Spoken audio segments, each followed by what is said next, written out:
السلام عليكم ورحمة الله وبركاته. الحمد لله والصلاة والسلام على رسول الله وعلى آله وصحبه أجمعين. اتقوا الله عباد الله. أبو ذر الغفاري رضي الله تعالى عنه في حديثه رسول الله صلى الله عليه وسلم وبركاته ثلاثة لا يكلمهم الله يوم القيامة. മൂന്ന് വിഭാഗം ആളുകൾ അല്ലാഹു സുബ്ഹാനഹു വ തആല അവരോട് സംസാരിക്കുകയില്ല.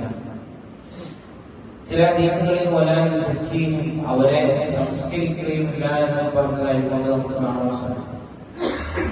അതിൽ ഒന്നാമത്തെ വിഭാഗമായി റസൂലുള്ളാഹി സ്വല്ലല്ലാഹു അലൈഹി വസല്ലം പരിചയപ്പെടുത്തിയത് അൽ മന്നാനു അല്ലദീ ലാ യുഅതി ശൈഅൻ ഇല്ലാ മന്നാ, ചെയ്ത ഉപകാരങ്ങൾ എടുത്തു പറയുന്ന ഒരു മനുഷ്യൻ. അയാൾ എന്തെങ്കിലും കൊടുക്കുകയാണെങ്കിൽ അത് എന്ത് ചെയ്യും? അദ്ദേഹത്തെ വിഷമിപ്പിക്കുന്ന തരത്തിൽ അത് എടുത്തു പറഞ്ഞുകൊണ്ടായിരിക്കും കൊടുക്കുക. അങ്ങനെ ദുനിയാവിൽ ആരെങ്കിലും ഉണ്ടെങ്കിൽ അവരോട് നാളെ അല്ലാഹു സുബ്ഹാനഹു വ തആല സംസാരിക്കുകയോ അവരെ സംസ്കരിക്കുകയോ ചെയ്യുകയില്ല എന്നാണ് റസൂലുള്ളാഹി സ്വല്ലല്ലാഹു അലൈഹി വസല്ലം ഹദീസിൽ നമ്മെ പഠിപ്പിക്കുന്നത്. അപ്പൊ നമ്മൾ എന്ത് ഒരാൾക്ക് നൽകുകയാണെങ്കിലും അത് അള്ളാഹുവിന്റെ പ്രീതി ഉദ്ദേശിച്ചല്ല നൽകുന്നത്. നമുക്കൊരു നേട്ടം ഉണ്ടാകാൻ വേണ്ടിയാണ്, അല്ലെങ്കിൽ നമുക്കൊരു പേരുണ്ടാകാൻ വേണ്ടിയാണ്, പ്രശസ്തി ഉണ്ടാകാൻ വേണ്ടിയാണ്, അല്ലെങ്കിൽ അവരുടെ ഹൃദയത്തിൽ ഒരു സ്ഥാനം ഉണ്ടാകാൻ വേണ്ടിയാണ് എന്നുണ്ടെങ്കിൽ അത് നമുക്ക് യാതൊരു പ്രയോജനവും നമുക്ക് ലഭിക്കുകയില്ല എന്നാണ്. മറിച്ച് നമ്മൾ നൽകേണ്ടത് തീർത്തും അല്ലാഹു സുബ്ഹാനഹു വ തആലയുടെ വജഹ് ഉദ്ദേശിച്ചുകൊണ്ട് മാത്രമായിരിക്കും. രണ്ടാമത്തെ വ്യക്തി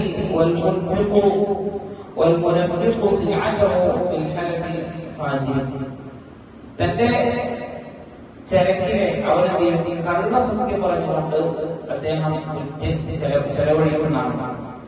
എന്ന് പറഞ്ഞാൽ ഒരാൾ സാധനങ്ങൾ കൊണ്ടുവച്ചിട്ട് അപ്പൊ അതിന് ഇല്ലാത്ത ഗുണങ്ങൾ പറഞ്ഞുകൊണ്ട് ആ ഗുണങ്ങൾ ഒന്നും അതിനുണ്ടാവില്ല. ആ ഗുണങ്ങൾ പറഞ്ഞുകൊണ്ട് എന്ത് ചെയ്യും? ആ വസ്തുവിനെ അയാൾ വിറ്റഴിക്കും. അങ്ങനെയുള്ള ആളെയും റസൂലുള്ളാഹി സ്വല്ലല്ലാഹു അലൈഹി വസല്ലം അവരോട് അല്ലാഹു സംസാരിക്കുകയില്ല, അതുപോലെ തന്നെ അവരെ സംസ്കരിക്കുകയുമില്ല. മൂന്നാമതായി റസൂലുള്ളാഹി സ്വല്ലല്ലാഹു അലൈഹി വസല്ലം തന്റെ വസ്ത്രത്തെ ബിരിയാണിക്ക് താഴെ വലിച്ചേർക്കുന്നതാണ്. പലപ്പോഴും ഈ ഹദീസിൽ നമ്മൾ ആദ്യമായിട്ട് കേൾക്കുന്നവരല്ല, പക്ഷേ ജീവിതത്തിൽ പലപ്പോഴും പാലിക്കാൻ നമുക്ക് മടിയാണ്.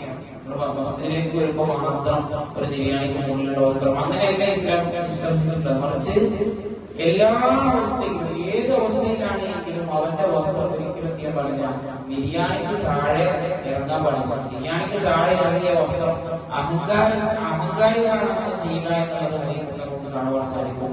അതുപോലെ തന്നെ അവരോട് സംസാരിക്കുകയില്ല, സംസ്കരിക്കുകയില്ല. അല്ലാഹു സുബ്ഹാനഹു വ തആല റഹ്മത്തിൽ നിന്നും അവർ നാളെ അകറ്റപ്പെടുന്നതൊക്കെ ഹദീസുകളിൽ നമുക്ക് കാണുവാൻ സാധിക്കും. അതുകൊണ്ട് ഒരു കാരണവശാലും ഈ മൂന്ന് കൂട്ടത്തിലും നമ്മൾ ഉണ്ടാകുന്നത് എന്നുള്ള കാര്യം നമ്മൾ ശ്രദ്ധിക്കേണ്ടത്. ഒന്നാമത് മന്നാൻ, ചെയ്ത ഉപകാരങ്ങൾ എടുത്തു പറയുക.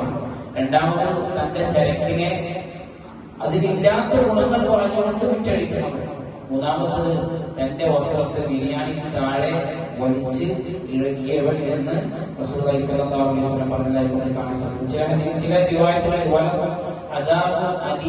അവർക്ക് വേദനാജനകമായ ശിക്ഷയുമുണ്ട് എന്നും റസൂലുള്ളാഹി സ്വല്ലല്ലാഹു അലൈഹി വസല്ലം പറഞ്ഞതായി കൊണ്ടൊക്കെ നമുക്ക് കാണുവാൻ സാധിക്കും. അല്ലാഹു സുബ്ഹാനഹു വ തആല എന്തെല്ലാം ദോഷകരമായ ഗുണങ്ങൾ കണ്ടുകൊണ്ടോ അതെല്ലാം മാറ്റി നിർത്തി നല്ല ജീവിതം നയിക്കാനുള്ള തൗഫീഖ് നമുക്കോ ഏവർക്കും നൽകിയിരിക്കുമാറാകട്ടെ. സുബ്ഹാനല്ലാഹി വബിഹംദിക അശ്ഹദു അല്ലാ ഇലാഹ ഇല്ല അൻത അസ്തഗ്ഫിറുക വ അത്തൂബു ഇലൈക്. അസ്സലാമു അലൈക്കും വറഹ്മത്തുള്ളാഹി വബറകാതുഹു.